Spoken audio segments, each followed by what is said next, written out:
Bismillahirrahmanirrahim. Assalamualaikum warahmatullahi wabarakatuh.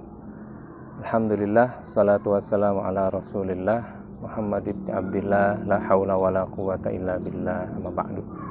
Kaum muslimin dimanapun berada, di dalam Al-Quran Allah subhanahu wa ta'ala sudah menyampaikan ketika proses penciptaan Nabi Adam alaihissalam, kemudian pembangkangan iblis terhadap Allah subhanahu wa ta'ala, sehingga kemudian di ayat lain Allah mengatakan innahu lakum aduwwum mubin, sungguhnya setan itu adalah musuh yang nyata bagi kita sebagai manusia, karena tugas mereka adalah menyimpangkan manusia dari tujuan awalnya.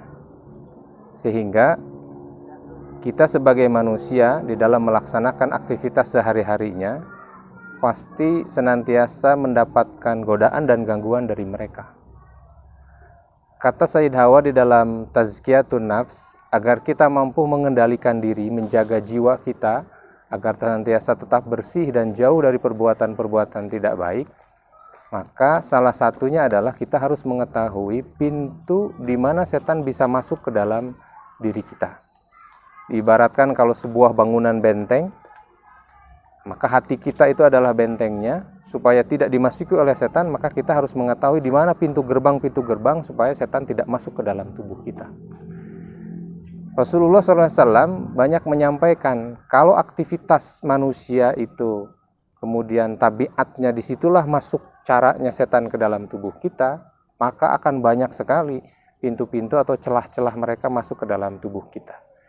Dan di antara pintu gerbang yang harus kita ketahui bagaimana setan masuk ke dalam tubuh kita adalah dari aktivitas-aktivitas besar yang dilarang oleh agama. Di antaranya yang pertama adalah al-ghadab. Satu hari Rasulullah SAW pernah ditanya oleh seorang sahabat dengan mengatakan, "Ya Rasulullah, ausini, ya Rasulullah, wasiatkanlah kepadaku sesuatu yang akan menjaga diriku." Maka Rasul mengatakan la tagdob. Sampai 3 kali Rasul mengatakan la tagdob wa la tagdob. Janganlah kamu marah dan marah. Kenapa? Karena marah adalah salah satu gerbang masuknya setan ke dalam jiwa kita.